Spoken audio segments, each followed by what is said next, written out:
40 മുതൽ 80% വരെ സ്ത്രീകളിൽ ഫൈബ്രോയിഡ്സ് കണ്ടുവരാറുണ്ട് എന്നാണ് കണക്കുകൾ സൂചിപ്പിക്കുന്നത്. അത്ര തന്നെ കോമൺ ആണ് ക്യാൻസർ അല്ലാത്ത ഇത്തരം മുഴകൾ. 30 വയസ്സിനും 50 വയസ്സിനും ഇടയ്ക്കുള്ള സ്ത്രീകളിലാണ് ഫൈബ്രോയിഡ്സ് യൂഷ്വലി കണ്ടുവരാറുള്ളത്. 1 മില്ലിമീറ്റർ മുതൽ 20 സെന്റിമീറ്റർ വരെ വളരാൻ കഴിയുന്നതാണ് ഫൈബ്രോയിഡ്സ് എന്നാണ് കണക്കാക്കപ്പെടുന്നത്. എന്നിരുന്നാൽ കൂടെയും ഇതൊരു നോൺ ക്യാൻസറസ് ആയിട്ടുള്ള ഗ്രോത്ത് ആണ്. അതായത് എത്ര വലിപ്പം വെച്ചാലും ഇതൊരു ക്യാൻസറായി തീരാത്ത ട്യൂമറാണ്.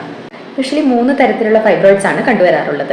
ഒന്ന് സബ് മ്യൂക്കസ് അഥവാ യൂട്രസിന്റെ ഉൾഭിത്തിയിൽ കാണപ്പെടുന്നതും അതായത് യൂട്രസിന് അകത്തോട്ട് വളരുന്നതുമായ ഫൈബ്രോയിഡ്സ് ആണിവ. അതുപോലെ തന്നെ ഇൻട്രാമ്യൂറൽ അതായത് യൂട്രസിന്റെ പേശി ഭിത്തിയിൽ വളരുന്നവയാണ് ഇൻട്രാമ്യൂറൽ എന്നറിയപ്പെടുന്നത്. അതുപോലെ തന്നെ മൂന്നാമത്തെ വെറൈറ്റിയാണ് സബ്സീറസ് അഥവാ യൂട്രസിന്റെ പുറം ഭിത്തിയിൽ വളരുന്നവ. ഈ 3 ടൈപ്പ് അല്ലാതെ തന്നെ ഒരു റെയർ ടൈപ്പ് ഓഫ് ഫൈബ്രോയിഡ്സ് കൂടിയുണ്ട്, പിഡങ്കുലേറ്റഡ് ഫൈബ്രോയിഡ്സ് എന്നറിയപ്പെടുന്നവ. അതായത് യൂട്രസിന് പുറത്ത് ഒരു ഞെട്ടോടുകൂടി പുറത്തോട്ട് വളരുന്നവയാണ് പിഡങ്കുലേറ്റഡ് ഫൈബ്രോയിഡ്സ് എന്ന് പറയുന്നത്. ഈ ഓരോ ടൈപ്പ് ഫൈബ്രോയിഡ്സിനും വ്യത്യസ്തമായ ലക്ഷണങ്ങളാണ് കണ്ടുവരാറുള്ളത്. അതെന്തൊക്കെയെന്ന് ഡീറ്റെയിൽഡായി അടുത്ത വീഡിയോയിൽ പറയാം. കൂടുതൽ ഇൻഫർമേഷനായി ഫോളോ ചെയ്യുക. താങ്ക്